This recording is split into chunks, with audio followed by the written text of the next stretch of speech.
Seorang anak laki-laki baru saja berpindah dunia dan langsung ditindih oleh laba-laba betina. Kemudian pakaiannya robek secara paksa. Ia mengira kesuciannya akan terenggut dan menjadi suami laba-laba betina itu. Namun ternyata laba-laba betina itu hanya ingin memakaikan anak laki-laki itu pakaian yang terbuat dari jaring laba-laba buatannya sendiri. Ternyata ia memiliki bakat pencari nafkah. Setiap wanita yang lebih kuat darinya mendekatinya, mereka akan jatuh cinta padanya, termasuk ribuan laba-laba betina di dalam gua ini. Para petualang yang baru saja masuk bersamanya hampir semuanya mati. Hanya dia yang ditangkap hidup-hidup oleh laba-laba kecil dan dipersembahkan kepada Ratu Laba-laba. Maka terjadilah adegan di awal tadi. Saat Lin Hao sedang memikirkan cara untuk melarikan diri, ia secara tidak sengaja menemukan peti emas di kedalaman gua. Ini pasti harta karun yang dijaga oleh Ratu Laba-laba. Ia mendekat dengan hati-hati, namun Ratu Laba-laba tidak menghentikannya. Lalu ia memberanikan diri untuk membuka peti itu. Di dalamnya terdapat sebuah buku emas. Saat jarinya menyentuh buku itu, beberapa informasi mengalir ke otak Lin Hao. Ternyata ini adalah buku perubahan kelas. Buku ini dapat membuat penggunanya menjadi seorang penjinak monster. Artinya, ia bisa membuat kontrak dengan monster dan membuatnya melayaninya. Tetapi ada satu syarat, yaitu kekuatan spiritualnya harus lebih tinggi dari target kontrak. Ia melihat laba-laba kecil di depannya dan menemukan tingkat kesulitan kontraknya mudah. Dapat disimpulkan bahwa kekuatan spiritual mereka relatif rendah. Yang mengejutkannya, tingkat kesulitan kontrak untuk Ratu Laba-laba sang bos juga mudah. Kekuatan spiritualnya hanya 2 poin lebih rendah darinya. Mungkin bakat pencari nafkahnya berpengaruh. Tanpa ragu ia membuat kontrak dengan Ratu Laba-laba. Setelah kontrak berhasil, Ratu Laba-laba berubah menjadi bayangan dan menyatu dengan bayangan di belakang Lin Hao. Lin Hao dapat membuatnya muncul dengan cepat hanya dengan satu pikiran. Namun saat itu, sebuah suara terdengar di benak Lin Hao. Bos penjara bawah tanah telah menghilang. Semua orang akan kembali ke area awal. Seberkas cahaya jatuh menimpanya. Ia langsung dipindahkan ke sebuah alun-alun. Alun-alun itu sudah penuh sesak. Sehari sebelumnya mereka semua adalah orang biasa. Namun ketika monster yang menyebut dirinya Dewa Kuno muncul di langit, semuanya berubah. Mereka dipaksa oleh Dewa Kuno untuk datang ke sini dan berpartisipasi dalam permainan yang ia ciptakan. Petualangan di Gua Laba-laba tadi hanyalah uji coba pemula. Mereka yang lulus uji coba akan mendapatkan poin yang sesuai. Dewa Kuno juga membuat peringkat berdasarkan poin. Orang-orang kuat mulai membentuk tim. Namun Lin Hao menyadari dengan canggung bahwa poinnya 0. Peringkatnya di atas 3000. Ternyata hanya dengan membunuh monsterlah seseorang bisa mendapatkan poin. Saat di dalam gua, Lin Hao tidak tega membunuh laba-laba kecil yang terus-menerus menunjukkan rasa sayangnya padanya.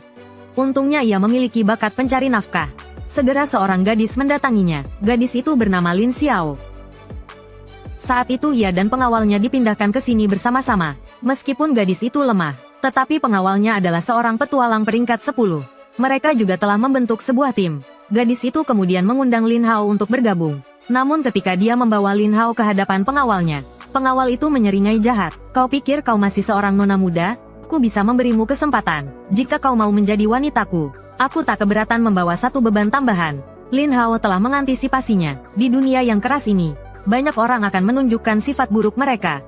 Dia segera membawa Lin Xiaoyun pergi. Namun pengawal itu tidak berniat melepaskan mereka. Meskipun Dewa Kuno melarang pembunuhan di zona primitif, tapi tidak melarang hal lain. Pengawal itu kemudian menyeret Lin Xiaoyun ke sudut. Lin Hao menyuruh ketiga anak buahnya untuk memuaskan diri. Saat itu Lin Hao tertawa. Kalian ingin main kasar? Aku tidak akan tinggal diam. Dia segera mulai memanggil. Aura mengerikan menyebar di sekitarnya. Ratu Laba-laba tiba-tiba muncul di belakangnya.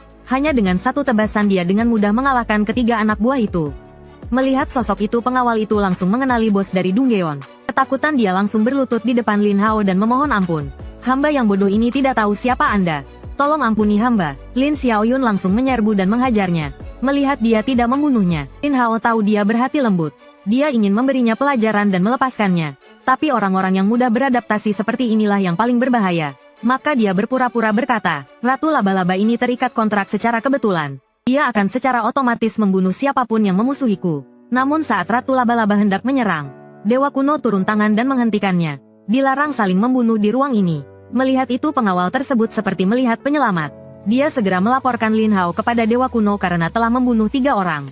Dia berharap Dewa Kuno akan menghukumnya dengan berat. Lin Hao dengan cepat berpura-pura menyedihkan. Dia berdalih bahwa dia tidak tahu aturan di sini. Dewa Kuno benar-benar mempercayainya. Dia mengumumkan bahwa aturan akan mulai berlaku sekarang.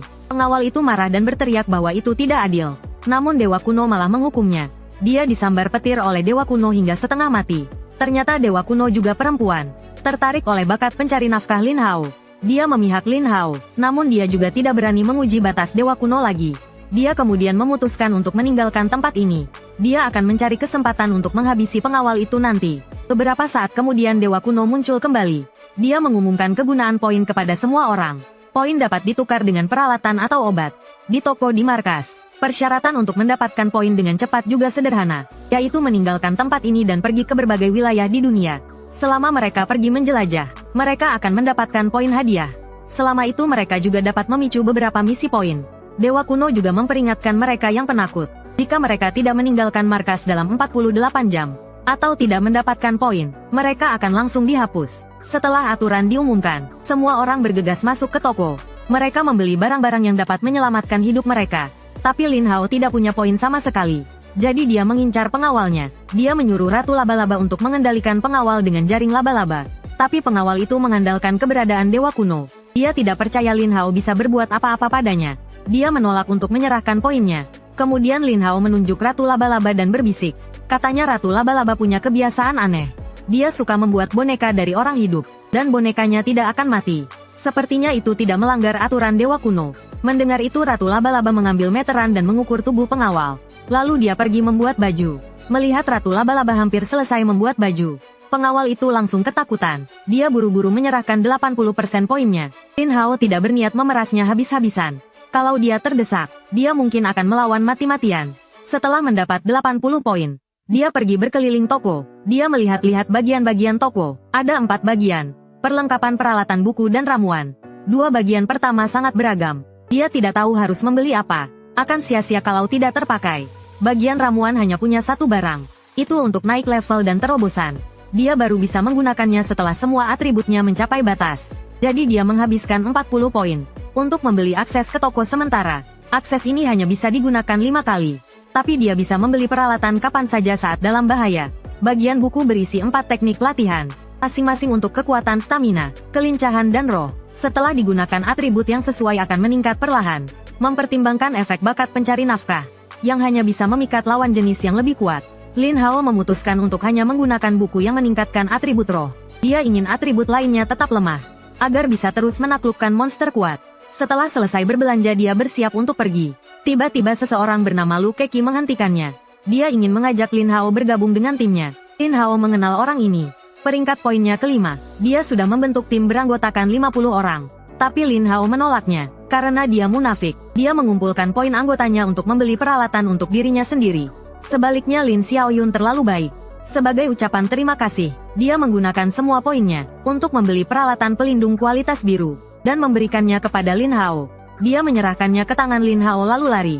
Tidak memberinya kesempatan untuk menolak. Ini bukan lagi efek pencari nafkah, tapi ketulusannya. Oleh karena itu Lin Hao memutuskan untuk membalas budi baiknya nanti. Di markas saat hitungan mundur berakhir, semua orang bergegas keluar, karena tempat yang belum dijelajahi bisa memberi poin. Tapi Lin Hao sengaja memperlambat langkahnya. Dia keluar terakhir, lalu dia memanggil Ratu Laba-Laba, dan memintanya menggendongnya, menjelajahi area yang belum dipetakan. Ia bahkan berlari hingga malam dengan Ratu Laba-Laba. Namun poin yang didapat hanya 10. Dia juga harus memikirkan cara bertahan hidup di alam liar. Saat ia sedang cemberut, panel memberikan misi untuk membasmi goblin. Lin Hao kemudian menemukan tempat berkumpulnya para goblin, dan memanggil Ratu Laba-Laba untuk melakukan serangan diam-diam di malam hari. Serangan mendadak itu membuat para goblin panik, dan berhamburan melarikan diri. Ratu Laba-Laba melompat dan mengejar mereka dengan gagah berani, menjerat mereka dengan jaring laba-laba. Pertarungan berakhir dalam waktu kurang dari 2,5 menit. Namun sebelum sempat bergembira, ratusan goblin lainnya berkerumun menyerang. Meskipun goblin-goblin ini tidak kuat, senjata yang mereka bawa cukup untuk melukai Ratu Laba-Laba. Suara pertarungan juga akan menarik lebih banyak goblin. Mereka harus mundur sekarang. Lin Hao pun membuka toko sementara. Namun hanya ada 2 item yang muncul. Salah satunya adalah kabut tebal seharga 10 poin. Tetapi item itu hanya cocok untuk menyerang. Dia pun memilih gulungan teleportasi seharga 2 poin. Gulungan itu dapat menteleportasi penggunanya secara acak ke area aman sejauh 1000 meter. Saat portal teleportasi terbuka, Ratu Laba-Laba yang sedang bertarung juga ikut terteleportasi. Setelah kejadian ini, ia memutuskan untuk merencanakan balas dendam. Para goblin telah terpancing oleh pertarungan sebelumnya, sehingga markas mereka saat ini lemah pertahanannya. Saatnya untuk melakukan serangan diam-diam. Saat mereka bersiap untuk bergerak lagi, tiba-tiba muncul misi baru. Hancurkan markas goblin sebanyak mungkin. Menghancurkan adalah hal yang mudah bagi Lin Hao. Ia pun membeli banyak kapsul pembakar 10 buah seharga 1 poin, dan menyuruh Ratu Laba-Laba membakar kam mereka, lalu segera pergi. Begitulah hingga pagi hari, ia telah membakar 5 markas, dan mendapatkan 30 poin. Namun hal ini membuat marah pasukan reguler Goblin. Mereka dengan panik mencari jejak Lin Hao. Lin Hao tidak memberi mereka kesempatan, dan memilih untuk menghindar sementara. Tiba-tiba Ratu Laba-Laba menjadi waspada. Mereka bersembunyi dan mengamati situasi. Ternyata tim Lu Keki muncul di dekat situ.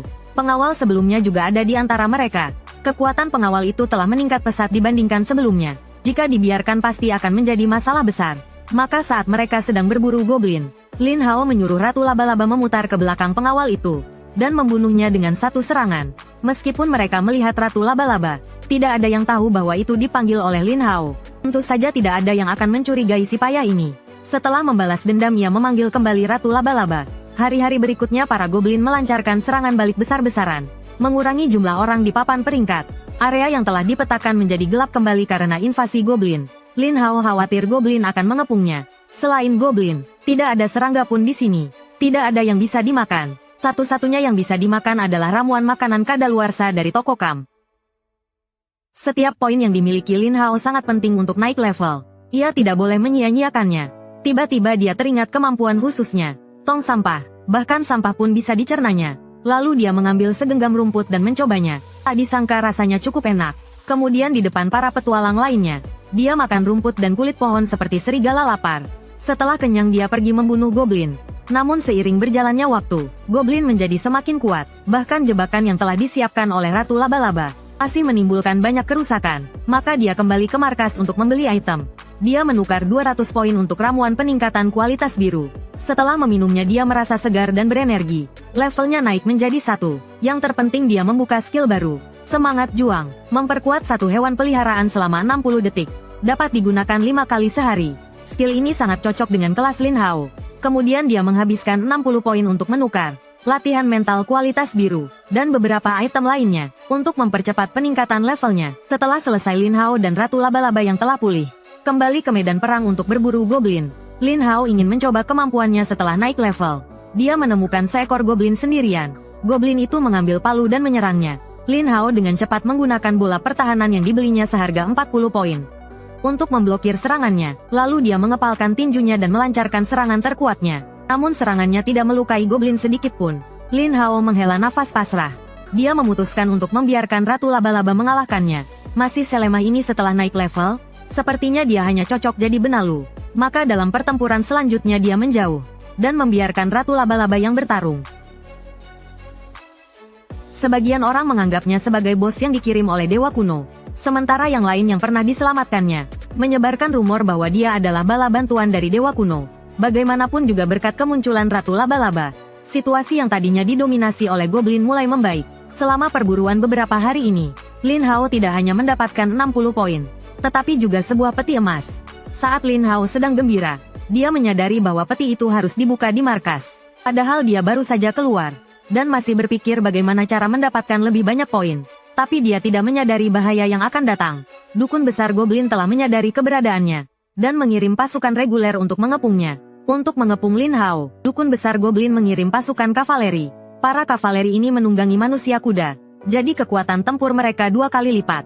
Ratu Laba-Laba mencoba menyerang dari udara, tetapi dihindari oleh manusia kuda yang gesit. Setelah serangannya gagal dia terpaksa mundur sementara. Kavaleri Goblin terus mengejar tanpa henti. Saat mereka sampai di tumpukan batu, Ratu Laba-Laba langsung menarik jaring laba-laba dari tanah. Mereka pun terjungkal. Kemudian Ratu Laba-Laba dengan cepat menebas mereka. Cahaya ungu yang tajam memotong mereka berkeping-keping. Namun Lin Hao menyadari sesuatu yang aneh. Misi pemusnahan masih ditampilkan sebagai belum selesai. Tiba-tiba, sesosok Goblin tak terlihat muncul di atas kepala Ratu Laba-Laba. Dia mengayunkan tongkat sihirnya. Dalam sekejap tanah dalam radius 100 meter retak. Jika Lin Hao tidak memanggil kembali Ratu Laba-Laba tepat waktu, dia pasti akan mati atau terluka parah. Ternyata itu adalah seorang Goblin Saman. Dia bisa menggunakan sihir tembus pandang, dan semua atributnya jauh lebih tinggi daripada Ratu Laba-Laba. Lin Hao dengan cepat menggunakan gulungan kembali ke kota untuk mundur. Hanya Goblin Saman yang tersisa di tempat berteriak dengan marah. Setelah teleport kembali ke perkemahan, dia menyuruh Ratu Laba-Laba bersembunyi di bayangannya, dan terus berpura-pura menjadi lemah. Selama setengah bulan ini, para petualang terbagi menjadi 2 kelompok. Mereka yang beradaptasi hidup dengan nyaman. Sementara yang tidak beradaptasi hanya bisa mengemis di jalanan. Lin Hao tidak merasa kasihan pada mereka, karena mereka pada akhirnya akan tersingkir. Kemudian dia menemukan sudut yang sepi, dan membuka peti harta karun ungu yang didapat sebelumnya. Dia mendapatkan sekotak pil ilusi. Setelah dikonsumsi pil tersebut dapat mengubah penampilan menjadi apapun. Itu adalah item LV5 setiap pil bertahan selama 24 jam. Dia langsung mendapat ide. Dia bisa menggunakannya untuk menyamar sebagai goblin dan menyusup ke dalam. Dan kebetulan toko di perkemahan menjual permen peniru suara. Jadi dia menyamar sebagai goblin penjaga. Dan melaporkan bahwa dia telah menemukan musuh yang kuat. Para goblin segera meniup terompet untuk memanggil bala bantuan. Tak lama kemudian goblin Saman datang. Lin Hao menyadari Saman goblin tidak menggunakan sihir tembus pandangnya. Dan atributnya lebih lemah dari Ratu Laba-Laba. Lalu selagi lengah, dia menyuruh Ratu Laba-Laba untuk membunuhnya dengan cepat. Goblin yang tersisa hanyalah sekelompok orang bodoh. Dan dengan mudah dikalahkan. Tapi dia membiarkan dua goblin hidup.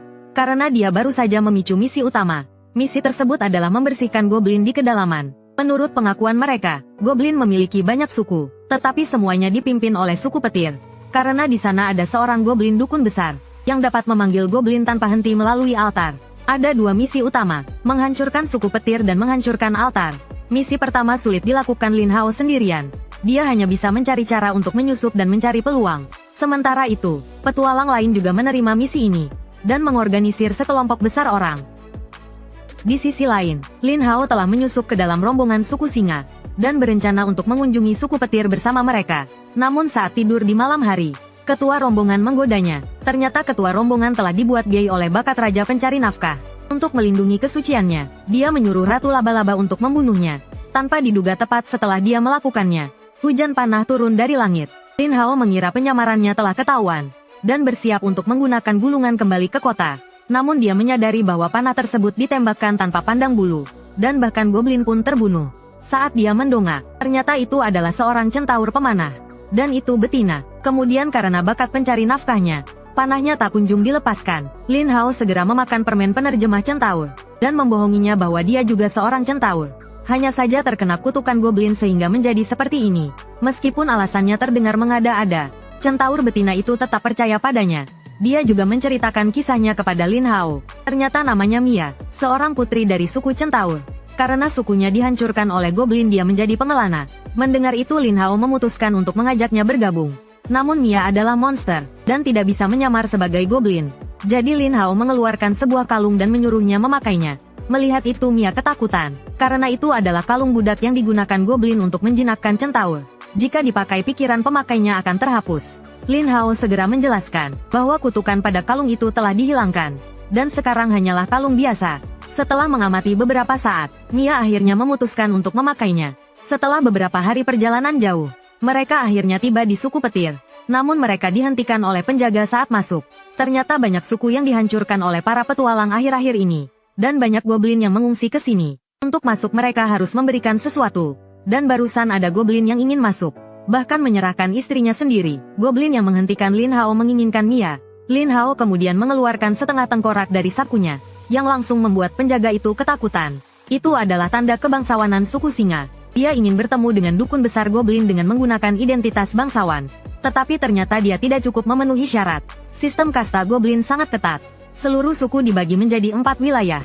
Paling luar adalah rakyat jelata yang tidak memiliki kekuatan tempur. Mengerjakan pekerjaan paling berat dan melelahkan. Dan hanya mampu tinggal di tenda. Di sebelahnya adalah para prajurit yang bertugas menjaga suku. Lalu ada para bangsawan yang hanya tahu bersenang-senang. Paling dalam adalah dukun yang memiliki kekuasaan tertinggi. Karena tidak bisa masuk dia memutuskan untuk memancing dukun besar keluar. Dia menyuruh Mia memukul genderang perang di alun-alun. Begitu genderang leluhur berbunyi, semua goblin harus segera berkumpul. Lin Hao kemudian mulai memanfaatkan bakatnya sebagai streamer penipu hadiah. Untuk menghasut para goblin, dia mengklaim telah mendapatkan wahyu dari leluhur. Dan bisa memimpin mereka keluar dari penderitaan. Dan akar dari penderitaan itu adalah ketidaksetaraan. Tidakkah kalian sadari, seberapa keras pun kalian berusaha, kalian tidak akan bisa hidup seperti bangsawan. Kita semua mengalirkan darah leluhur yang sama. Mengapa harus ada perbedaan derajat? Begitu kata-kata itu terucap, goblin dari kelas rakyat jelata langsung tersulut. Namun goblin dari kelas prajurit tidak terpengaruh. Lin Hao segera membuka toko sementara, dan membeli alat penghasut hati seharga 70 poin. Setelah pidato yang menggebu-gebu, goblin dari kelas prajurit mulai goyah. Melihat kerusuhan akan pecah, dukun goblin akhirnya turun tangan. Namun bukan dukun besar. Dengan marah dia memerintahkan anak buahnya untuk menangkap Lin Hao. Namun Lin Hao tidak melawan. Ia rela ditahan. Karena semakin dia terlihat tidak mementingkan diri sendiri, semakin dia bisa menghasut emosi rakyat jelata. Benih perpecahan antar kelas telah ditanam. Tak lama lagi kerusuhan akan pecah sepenuhnya. Dan Lin Hao tidak ingin menunggu lama di penjara bawah tanah. Saat sang dukun menginterogasinya sendirian, ia menyuruh Ratu Laba-Laba untuk menyerangnya dari belakang. Lalu ia menangkap dukun itu dan menutup mulutnya, menggantikan posisinya. Kemudian ia memukuli dukun itu hingga babak belur, memastikan bahkan ibunya sendiri pun tak akan mengenalinya. Terakhir ia menelan pil ilusi dan berubah menjadi dukun. Agar lebih meyakinkan, ia sengaja memakai liontin dukun. Namun ia juga menyadari bahwa Ratu Laba-Laba sangat tertarik pada liontin itu. Ternyata liontin itu adalah item penguat. Saat monster memakainya kelincahan mereka akan meningkat. Dengan identitas dukun, Lin Hao mulai berkeliaran dengan bebas di suku tersebut. Ia juga menyelamatkan 2 manusia di sana. Saat malam tiba, ia diam-diam mengumpulkan para goblin yang mendukung kesetaraan. Ia mengaku dipaksa oleh dukun besar untuk menangkap utusan suku singa. Ia bersedia memimpin mereka untuk menyelamatkan utusan tersebut. Di bawah pengaruh alat hasutan, emosi rakyat jelata dan beberapa prajurit terhasut sepenuhnya. Mereka memutuskan untuk memberontak keesokan harinya. Namun tak disangka percakapan mereka didengar oleh sekelompok goblin betina bangsawan. Melihat rencananya akan terbongkar, Lin Hao terpaksa mengorbankan dirinya. Ia menggunakan bakatnya sebagai penumpang gelap untuk mengharukan mereka, membuat mereka ikut bergabung dalam perlawanan. Kemudian Lin Hao memimpin para goblin menyerbu penjara. Mendengar hal ini dukun besar segera mengeluarkan totem leluhur yang dapat memanggil seluruh suku. Ia menyuruh anak buahnya untuk segera meredam kerusuhan suku. Maka goblin yang memegang totem berdiri di depan penjara dan mengumumkan bahwa rakyat jelata yang mundur sekarang akan diampuni, dan yang tertangkap juga akan dibebaskan tanpa syarat. Seketika para rakyat jelata berlutut dan berterima kasih. Saat itu Lin Hao punya ide. Ia menawarkan diri untuk pergi ke penjara bawah tanah dan membawa keluar goblin yang tertangkap. Namun yang ia bawa keluar adalah mayat. Ternyata ia telah menghabisi penjaga penjara dan membunuh goblin yang ia bebaskan. Saudara kita telah dibunuh dengan kejam oleh para bangsawan. Kita harus membalaskan dendamnya. Begitu kata-kata itu terucap, ketidakpuasan goblin jelata meledak seketika. Mereka mengangkat senjata dan menyerang kastil bangsawan. Meskipun kavaleri penjaga kastil sangat kuat, jumlah rakyat jelata sangat besar, dan mereka tak kenal takut. Mereka dengan cepat mencapai gerbang utama. Hanya tersisa 1 pasukan pengawal di kastil. Lin Hao memberi perintah untuk serangan terakhir. Melihat pasukan pengawal hampir musnah, tiba-tiba cahaya merah turun dari langit. Kekuatan tempur pasukan pengawal meningkat berkali-kali lipat. Ternyata dukun besar telah turun tangan. Dengan kekuatan sihirnya, pertempuran menemui jalan buntu. Namun saat itu juga,